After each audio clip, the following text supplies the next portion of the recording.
Ko'mirni xokondozda yelpisiz faqat sassig'i chiqadi.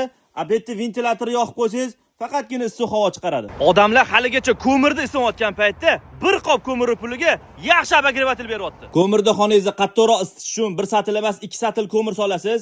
Bu yerda skorusini ochirib, termostatini qo'yib qo'yasiz. Обогреватель arshi radiator ko'rinishda yog'da isitadi, 13 ta seksiyasi bo'ladi. Xavotir olmanglar, men qo'l bola qilib uyimda yig'maganman. Xitoyda zavodda ishlab chiqariladi.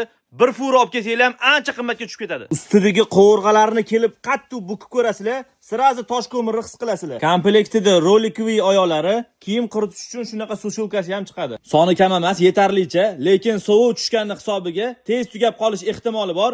Telegram kanalda sotuvchilarning nomerini qoldiraman. Telegramga o'tib xushyor tursanglar, bemalol sotib olsanglar bo'ladi. Ba'zi joylarda haligacha shunaqa обогревательlarni $80 dan $100 gacha sotilayotgan paytda bemalol kelib $39 dan sotib olsangiz bo'ladi. Bu videoni haligacha o'tin bilan ko'mirga ko'p pul xarajat qilayotganlarga jo'natib qo'yinglar.